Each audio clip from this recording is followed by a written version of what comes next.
Hello everyone.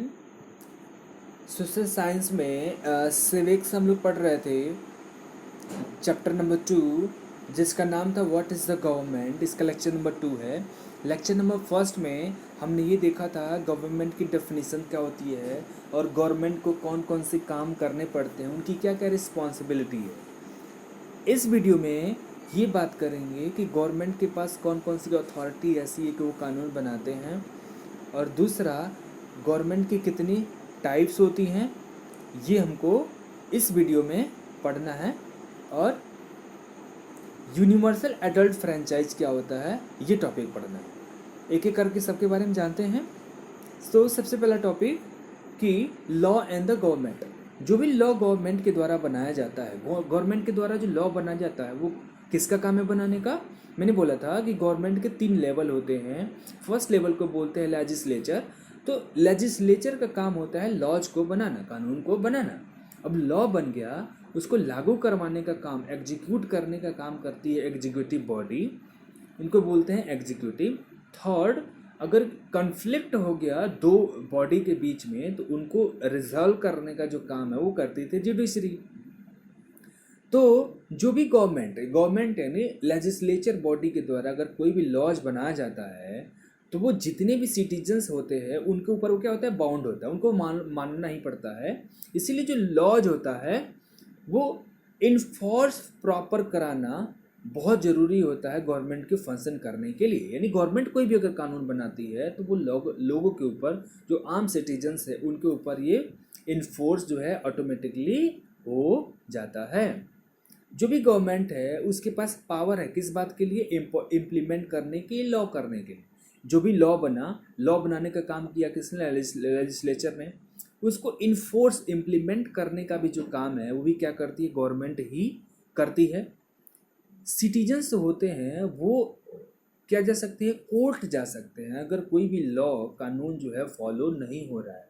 मैंने बताया ना कि अगर कभी भी दो बॉडी, एग्जीक्यूटिव हो गए या लेजिस्लेचर हो गए, वो क्या कर रहे हैं, अपनी ड्यूटी को ढंग से नहीं निभा रहे हैं, तो जो भी सिटीजन्स हैं, चूँकि ये इनके रिप्रेजेंटेटिव्स हैं, जो भी गवर्नमेंट में लोग बैठे हैं वो हमारे रिप्रेजेंटेटिव्स हैं, लोगों के रिप्रेजेंटेटिव्स हैं। तो अगर गवर्नमेंट ढंग से फंक्शन नहीं करेगी तो रिपोर्ट करने का काम, कंप्लेन करने का काम कौन करेगा, हम ही लोग करेंगे, आम जनता करेगी। तो कोर्ट जो है हम उसके लिए जा सकते हैं, और ये कोर्ट में हम जब जाएंगे तो कोर्ट के पास क्या पावर है, पावर है हमको जस्टिस दिलाने का। जो भी पार्टी है, जो भी पार्टी यानी जो भी पार्टी सही है, दो पार्टी है जिसके ऊपर आरोप लग रहा है, दूसरा जो पार्टी जो आरोप लगा रही है उसकी मामले की छानबीन कराते हैं कोर्ट, जो दोषी होता है उनको सज़ा मिलती है। अब ये जो गवर्नमेंट है ये होती कितने प्रकार की है, गवर्नमेंट का लेवल देखा था हमने लेकिन प्रकार नहीं देखा था। तो गवर्नमेंट जो होती है बेसिकली कितने प्रकार की होती है, ये 2 तरीके की हो सकती हैं। फर्स्ट वो गवर्नमेंट हो सकती है जिसको बोलते हैं डेमोक्रेसी, और दूसरे को बोलते हैं मोनार्की। मोनार्की का मतलब कि आपका जो गवर्नमेंट है, आपके कंट्री के जो मालिक हैं वो हैं, कोई किंग है। और डेमोक्रेसी का मतलब हो गया कि जो हमारा कंट्री का जो गवर्नमेंट है वो, उसको हमने क्या किया, वोटिंग राइट के द्वारा चुना है। समझ गए दोनों में अंतर।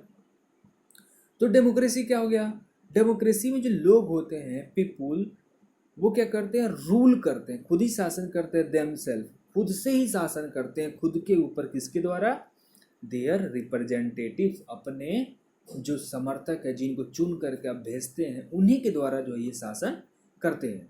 तो मतलब क्या हुआ है कि जो डेमोक्रेटिक गवर्नमेंट है उसमें लोगों के पास क्या होती है, राइट होती है, किस बात के लिए, अपने रिप्रेजेंटेटिव्स को वो चुन सके।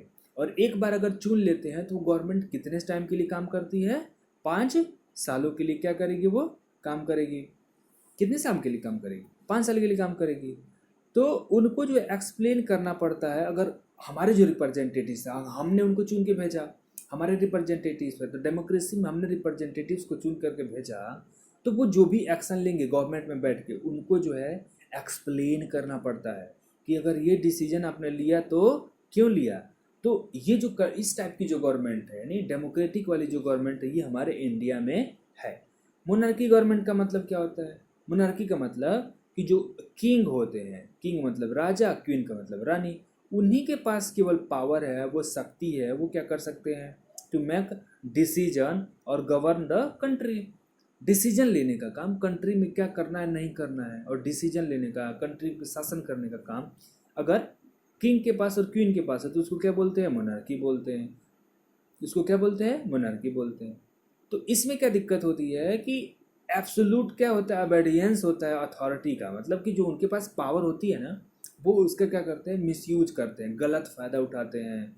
और वहाँ के जो लोग होते हैं, मतलब कि अगर किसी कंट्री में मोनार्की गवर्नमेंट है, कोई कंट्री है वहाँ पे मोनार्की है, तो वहाँ पे लोग जो होते हैं ना, उनके पास कोई राइट होता ही नहीं है।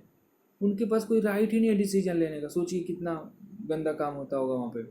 जैसे एक कंट्री है जिसका नाम है सऊदी अरबिया, मिडिल ईस्ट में एक कंट्री है। तो ये जो कंट्री है वहाँ पे मोनार्की, वहाँ पे राजा शासन करते हैं। तो आप सोच सकते हैं वहाँ पे लोगों के पास कोई राइट है ही नहीं। तो जब बात कर रहे हैं किसकी? डेमोक्रेटिक गवर्नमेंट की।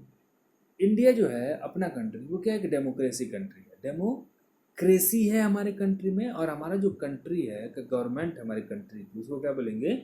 Democratic government. क्या और भी दुनिया में कोई कंट्री है जहाँ पे डेमोक्रेसी है? हाँ बिल्कुल है। एक है यूएसए, जिसको बोलते हैं यूनाइटेड स्टेट ऑफ अमेरिका। एक कंट्री है AUS, इसको बोलते हैं ऑस्ट्रेलिया। एक कंट्री इसको बोलते हैं UK, यूनाइटेड किंगडम। एक कंट्री जिसको बोलते हैं F यानी फ्रांस। एक कंट्री C जिसको बोलते हैं कनाडा। तो दुनिया में ढेर सारी ऐसी कंट्री हैं जहाँ पे क्या है? डेमोक्रेसी एग्जिस्ट करती है। लेकिन सबसे बड़ी डेमोक्रेसी कहाँ? तो आप किसका नाम लेंगे? इंडिया का। क्यों? क्योंकि हमारे वहाँ की जो पॉपुलेशन है 132 करोड़ है।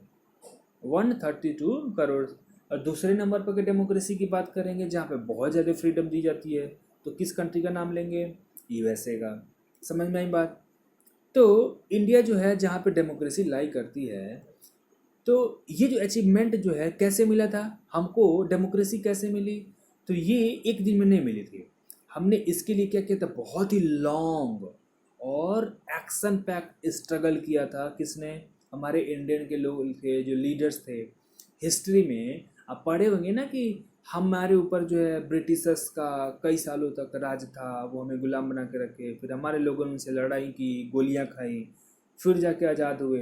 अपने भगत सिंह, राजगुरु सुखदेव 15 अगस्त के दिन सेलिब्रेट करते हैं ना, उन लोगों का नाम लेते हैं, और 26 जनवरी के दिन। ये वही लोग हैं जिन्होंने हमारी कंट्री को क्या कराया था? आज़ाद दिलाया। और हमारे अंदर क्या लाई? डेमोक्रेसी। तो उनकी मेहनत का नतीजा है कि आज हम ऐसे अपने राइट्स का बहुत ज़्यादा क्या कर रहे हैं? फ़ायदा ले रहे हैं। तो यही बात हो रही है कि बहुत सारी जगहों पे और बहुत सारे लोगों ने डेमोक्रेसी लाने के लिए क्या किया? स्ट्रगल किया। समझ में आ गई बात? तो एक नया कॉन्सेप्ट निकले करके आया कि जब भी कोई भी डेमोक्रेटिक कंट्री होती है तो वहाँ के जो रिप्रेजेंटेटिव्स होते हैं, कौन चुनते हैं? आम आदमी। तो कैसे चुनेंगे? वोट देना पड़ेगा। तो जो भी डेमोक्रेटिक गवर्नमेंट्स होते हैं उनको हम क्या बोलते हैं? कि रिप्रेजेंटेटिव डेमोक्रेटिक्स बोलते हैं।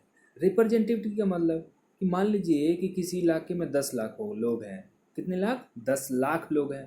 तो इन 10 लाख लोगों में से एक व्यक्ति को चुन लिया जाता है। अभी एक व्यक्ति क्या करेंगे कि इन 10 लाख लोगों की बात को क्या करेंगे? सामने रखेंगे पूरी देश के सामने। फिर से 10 लाख लोगों का एक और क्लब हो जाएगा, 10 लाख या 20 लाख, फिर इनके एक लोग जाएंगे। एक एक लोग चुन करके हमारा जो इंडिया का जो पार्लियामेंट है ना, ये कहाँ? दिल्ली में, नई दिल्ली में। तो वहाँ पे पार्लियामेंट में टोटल 445 यानी 545 लोग जो है उस पार्लियामेंट में जा सकते हैं।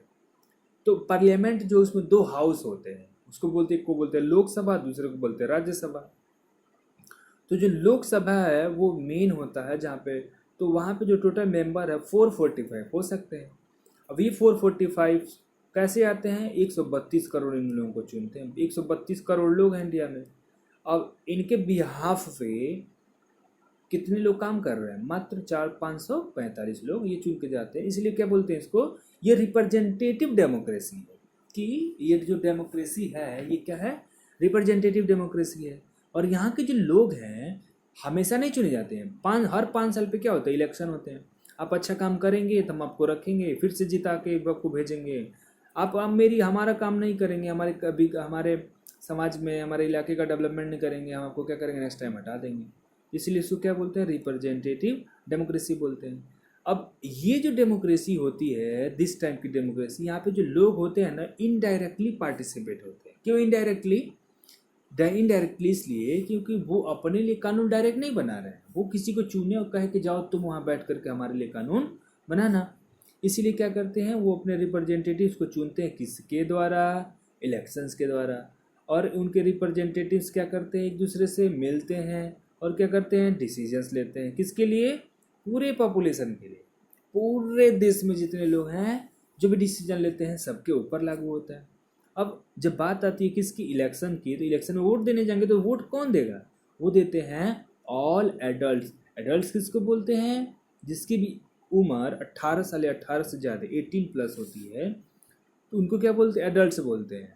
और किसी भी कंट्री में जितने भी एडल्ट होते हैं, खासकर इंडिया में, वो एलिजिबल हैं किस बात के लिए, वोट देने के लिए। तो इसी को क्या बोलते हैं, यूनिवर्सल एडल्ट फ्रेंचाइज बोलते हैं। अब 18 साल से किसी की भी उम्र हो, इस पे भेदभाव नहीं किया जाता है कि आप महिला हैं, आप वुमेन्स हैं, आप वोट नहीं दे सकती, आप गरीब हैं, आप वोट नहीं दे सकते, आप पढ़े लिखे नहीं हैं, आप वोट नहीं दे सकते।